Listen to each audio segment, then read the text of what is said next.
Hello everybody. In this video, I'm going to teach you everything you need to know about CSS so you can turn your bland HTML into something beautiful. If you do not already know HTML, then check out my Introduction to HTML series where I walk you through everything you need to know about HTML. I will not be covering every property or option that CSS has to offer because there are hundreds, but I will be covering all of the concepts you need to know in order to get started with CSS. Let's first get started with what CSS is. A common misconception is that CSS is a programming language, but that is incorrect. CSS is actually a styling language which is used for modifying the appearance of the content of web pages. Just as HTML is used for the content of web pages, CSS is used for presentation of that content. Due to the fact that CSS is used for presentation and design, there are many ways to do the same thing. HTML, on the other hand, has set elements for most things, which means that there is usually only one correct way to do things in HTML. The ability to do things in many different ways is the reason most people either love or hate CSS. I personally love it since it lets you express your creativity and gives you freedom to do things how you want. Now that we understand what CSS is, let's dive into the details of how to use CSS. First, we need to discuss the syntax of CSS. Luckily, the syntax is straightforward and easy to understand. The first part of the syntax is the selector. There are many different types and combinations of selectors, which we'll talk about later, but for now, all you need to know is that a CSS style starts with a selector to apply the style to. Next comes an opening and closing curly bracket that are used to denote the start and end of the styles that apply to the selector. Everything in between these curly brackets will be styles that are applied to the HTML elements that match the selector. Lastly, inside the curly brackets is one or more property value pairs. Each of these pairs defines a property, such as color, font size, width, etc., and a value for that property. A basic example of the CSS syntax will be setting the text color of all H1 elements to blue. Now that we have the syntax out of the way, let's focus on the various selectors. CSS contains many different types of selectors, but the main selectors are element, class, and ID selectors. We've already seen the element selector in the previous example of turning all H1s blue. Any HTML element can be used as a selector, and the styles defined for that selector will apply to all HTML elements of that type. By far the most common and useful selector is the class selector. The class selector lets you select HTML elements based on their class attribute. If you remember from my HTML series, all HTML elements can have attributes assigned to them, such as the href for an anchor tag. A class is just an attribute that all HTML elements can have and is used with CSS to distinguish elements for specific styling. The class attribute can also have multiple different classes in the same attribute as long as they're separated by a space. In order to select an element by class, we need to use a period before the class name as the CSS selector. This period tells CSS that whatever follows is a class name and not an HTML element name. Classes are the most common selector used because they are amazing for creating reusable components. For example, if you have a site with 3 different types of buttons that all share the same basic styling but have a different color, you can use one base class of button to define all of the styles shared between all buttons. You can then have 3 other classes that define the specific color for the button. Then all you need to do is add both the base button class and your color specific class to your HTML button element, and it'll have all the styles defined in the base button class and the color specific class. The last common selector is the ID selector. The ID selector is very similar to the class selector in that it is an HTML attribute, but an element can only have one ID while it can have multiple classes. An ID also should be unique across the entire web page, but HTML does not actually enforce this. To use an ID as a selector, you simply need to use a # followed by the ID name, much like how classes use a period followed by the class name. Our previous example is impossible to do with IDs since IDs are supposed to be unique across the web page and each element can only have one ID. Because of this, I very rarely use IDs. In 99% of all my CSS, I use class selectors and avoid using HTML and ID selectors as much as possible. On top of having many different selectors, CSS has multiple different ways to combine selectors together to make your selectors more specific. The first way to combine selectors is to specify multiple selectors that an element must have in order to be styled. To do this, you need to write the various different selectors together with no spacing between them. For example, if you wanted to select all H1 elements with the class large heading, then you would write the following selector. If you wanted to select an element with the ID big blue and both the class large and blue, then you would use this selector. All HTML selectors can be combined in this way as many times as you want to create specific or general rules. Another way to combine selectors is to use multiple selectors to specify an ancestor of an element. To do this, you will put a space between the ancestor and child selector. For example, to select all p tags inside a div, you simply need to use the following selector. This will select all p tags that have a div as their ancestor, even if the div tag is not the direct parent of the p tag.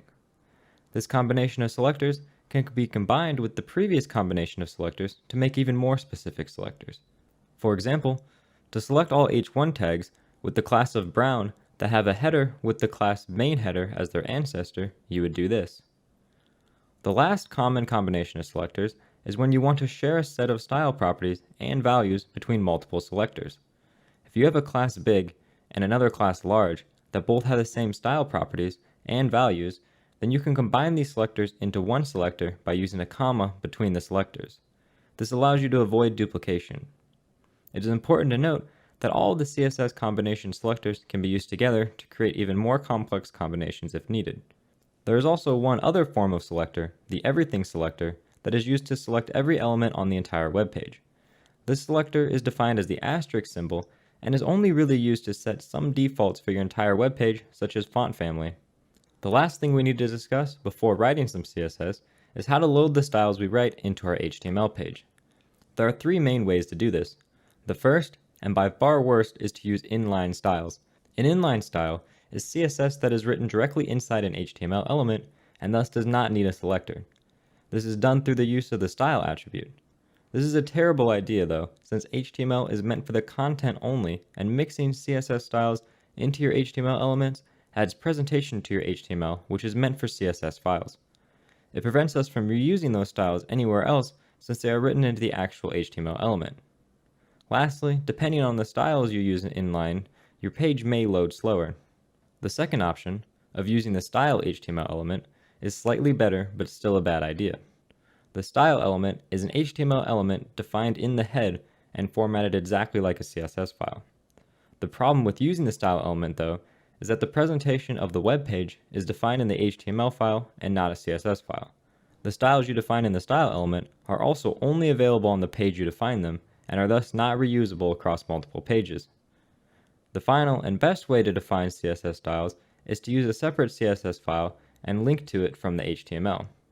All of the styles for the entire web page can be defined in one or more CSS files, and they can be added to any web page by using a simple link element inside the head.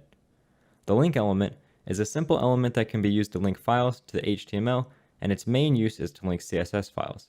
The link element is also an empty element that uses the rel attribute, which stands for relationship, to define the relationship between the linked file and the HTML document. In the case of CSS, the rel attribute will be style sheet since CSS is a style sheet for the HTML. The only other attribute that we need to define is the href attribute. The href attribute works exactly the same as the href attribute of an anchor tag and should point to either your CSS file or the URL of another person's CSS file. Using external CSS files like this is the best way to use CSS since it separates the presentation and contents of websites and allows reusability of styles across the website. Now that we have an understanding of how to write CSS styles and select specific HTML elements, let's jump into a live example of these concepts. As you can see, on the left I have a sample HTML page opened up inside of Visual Studio Code, and on the right I have this page opened up in Google Chrome using Live Server.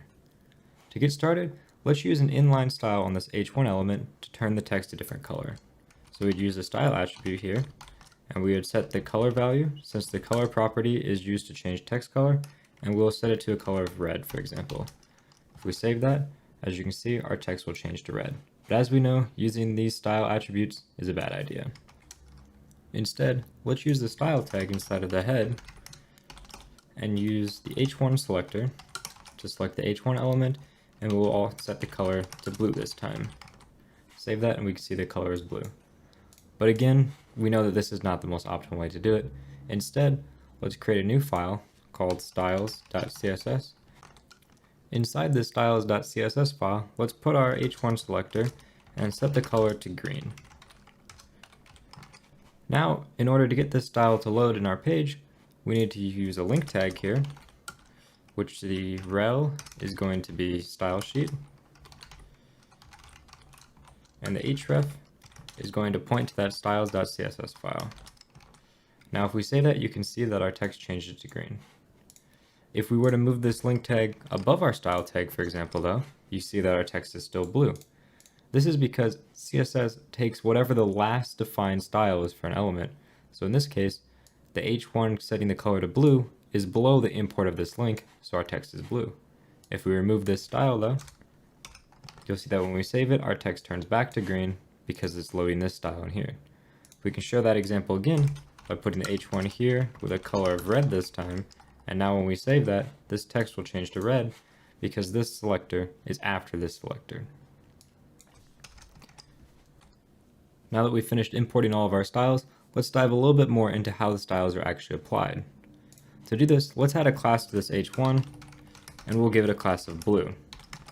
And inside of our styles.css, let's add that blue class selector in here and give it a property and value for color to be blue. Now when we save it, we see that our color changes to blue, but you would think that the color would be green since this h1 selector comes after the blue class selector. But CSS actually puts different values onto these different selectors. Element selectors are the lowest level selector, which means that they're always overridden by other selectors such as the class selector. The class selector is then the next in line, and it is overridden only by the ID selector. So in order, the ID selector is the most important, then the class selector, and then the element selector. So if we're to look at an example, we have an ID here, class, and another class. This selector would have a higher specificity than this selector that had 3 classes. That is because there's an ID here. So the ID setting has a value of 1, and then we have 2 classes here, so the class value would have 2, but this was 3 classes and no ID, so since there's 1 ID on this one, it would be a higher specificity, so anything in here would override anything in here. Essentially, the easiest way to look at this is to first count the number of IDs in the selector. If the number of IDs is equal, then go on to the number of classes in the selector. If the number of classes is equal, then finally go on to the number of elements in the selector. If that is also equal, then whichever one is defined last is going to be the one that's applied. In any case, if the ID number, class number, or element number is greater when you get to that step of adding, that is the style that will be applied. Also, if we have an inline style, so for example, in here if we put style and we set the color to be equal to black, for example, this will override everything. Anything defined inline like this overrides everything in your style sheet, no matter what.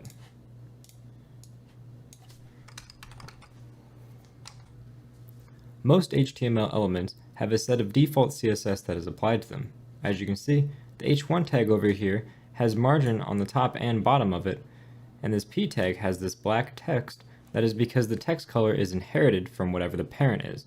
This is apparent if we style the body tag in here, and we set the color to be red. This will change all the text in our entire application to be red that is underneath the body tag, unless otherwise specified, such as this blue selector here that is specifying the h1 should be blue. This is because the default value for text color is inherit, which means it inherits whatever its parent's value is. Since we've been talking about color so much, let's dive into the different ways that you can define colors in HTML. By default, you can use these simple color selectors of red, green, blue, pink, and various other different colors, but sometimes you want to get more specific than these very generic colors. In order to do that, we'll use hexadecimal colors in order to set these. A hexadecimal number is similar to our decimal system that goes from 0 to 9, but hexadecimal goes from 0 to 15. In order to represent these numbers that are above 9, hexadecimal uses the letters A, B, C, D, E, and F. So if we wanted to write 15 in hexadecimal, you would write the pound sign followed by an F, which would be 15. So for using colors, This hexadecimal is broken up into 3 distinct parts of 2 digits each. So we have the first 2 digits, the second 2 digits, and the third 2 digits. And each set of these digits represents a different color. So the first 2 digits represent red, the middle 2 digits represent green, and the last 2 digits represent blue. And this is on a scale from 0 to double F, where double F is equal to 255 in decimal. So the smaller the number, the less of that we have. So if this was 0, 0, then that means there is no red at all. If this one was FF as it is, that means that we have all the most amount of blue possible. So if we wanted to get just blue, we would use 0, 0 for red, 0, 0 for green, and then FF for blue. And if we save that, we get a blue color. This is a little bit difficult to wrap your head around, so there's other ways to define colors in CSS. One of those ways is using RGB. RGB is just like the hexadecimal version, but it's broken out into 3 distinct sections.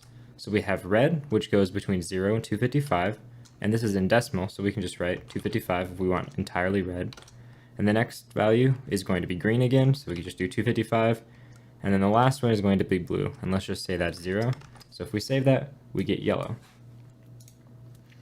And then another way, if you wanted to have a partially transparent color, is you could use RGBA, where then we have one more value that goes between 0 and 1, which is going to be the transparency. So if it's 1, it means that it is fully opaque, and if it is 0, then it is going to be entirely transparent. And some combination in between there means that it is partially transparent. This partial transparency can also be achieved by using the hexadecimal version of the color, and we will just have an extra 2 digits at the end of the hexadecimal which represent the transparency. So if we wanted to do black, we would do 0, 0, 0, 0, 0, 0, since we have 0 red, 0 green, and 0 blue, and then the final value will be the alpha value, which will be between 0 and 255 again. So if we wanted to be entirely opaque, we would do FF, save that, and we get entirely opaque black. And if we wanted it to be entirely transparent, just 0, 0, and that'll make it entirely transparent. The last way to define colors in HTML is using HSL, which stands for hue, saturation, lightness. The first value, hue, goes between 0 and 360 and determines which color you're going to be using. We'll just use 0 in this example. Saturation goes from 0 to 100% and determines how colorful this color is. At 100% saturation, it's as bright as it can be, and at 0% saturation, there is no color in it. It is either going to be black, white, or somewhere in between there. So let's just use 100% in this example. And then lastly, lightness is going to determine how bright that color is. So at 100% lightness, which is the max, you're going to have an entirely white color, and at 0% lightness, you're going to have an entirely black color. And anywhere in between there is going to be a different shade of that color. So let's just use 50% in this example. And if we say that, we see that we get red from this. Also, HSL has an HSLA version, which lets you put the alpha value, or the transparency at the end, where 1 is going to be entirely opaque, and 0 is going to be entirely transparent, just like RGBA at the top. Next, we're going to talk about the box model. In order to demonstrate this, I'm going to create a new div element, and I'm going to give it a class of box. There we go. And then in the style, we'll style that box element, and we'll give it a height and a width of 100 pixels, a padding of 20 pixels, a margin of 50 pixels, and a border that is going to be 10 pixels, and it'll be black. Don't worry about the syntax here, this is really just to demonstrate how the box model works. If we save that, first let's give it a background color of red. And now as you can see over here, we have this red background, we have our black border, but where is this margin and padding coming from? In order to see this, let's inspect this element in Google Chrome, pull this over so that we can actually see, and down here we have the box model. So we have our 100 width by 100 height, which is the actual content of our thing, and then around that we have a padding of 20. And on the left here, over here, you can see that it is highlighting. So in blue, we have the actual content, 100 by 100, In orange, we have the padding, which is 20 pixels on each side. Next comes our black border, which is 10 pixels around the padding. And then lastly, our 50 pixels of margin that go around the content. The box model works where the inside of the box model, the very center, is your actual content. This is going to be your text, image, whatever it is that takes up that space is going to be there. And then the very next thing is padding. Padding is essentially just spacing between your content and your border. So on a button, for example, this is what allows you to create space between your letters of your button and the actual border around your button with the background. Background also goes on the padding because the background is inside of the border. Then we have the border, which is self-explanatory. Whatever size you make the border is how wide the border is going to be. And then lastly, we have our margin, which is going to be the space on the outside of the border, which helps you space elements out from each other. Margin is meant to space elements around other elements, and padding is meant to space elements around their own border or to add spacing between the element and their actual background. Now that we understand the box model, let's discuss the various different units that we can use on this box model. Let's close out of this inspector, widen up our view here, and let's talk about, first of all, pixels. Pixels are fairly self-explanatory. They're the unit that you use most of the time when defining content sizes, and is going to be a set fixed width on every size screen. The next unit we have is percentage.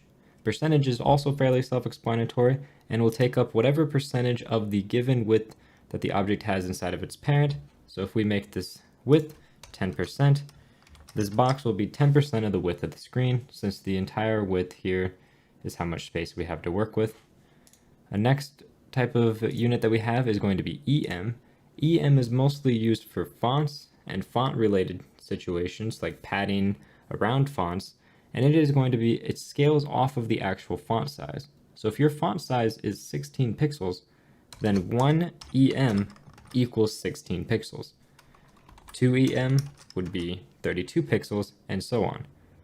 There's also another type of font or scale called REM, which is very similar to EM in that it scales off of your font size, but REM scales off the font size of the root of your document. So the very, very base level of our browser, where if we went into the settings and scaled our font size, it would scale off of that, while EM scales off of the parent. So this box has a parent of body. So if we change the font size on this body to be 20 pixels, you'll see that our actual box gets wider. But if we used REM here, the size of the box stays the same, even if we bump this up to 200 pixels, for example. Let's do 30 actually. As you can see, bumped up to 40, still doesn't change the size. And that right there is pretty much everything you need to know in order to get started with CSS. I know we've covered a lot in this video, and we're still missing a lot of what there is to do in CSS, but with these simple rules, you can get started and create any basic website that you want and style it using these CSS rules. In my next few videos, I'm going to go and cover all the CSS styling needed to create a modern looking banned website. So if you're interested in learning more about CSS and the different properties that are available, be sure to check out those videos when they come out. Also, like this video if you enjoyed it, and subscribe for more similar content, and let me know down in the comments below why you decided you wanted to learn CSS and what you're going to create with it. Thanks for watching.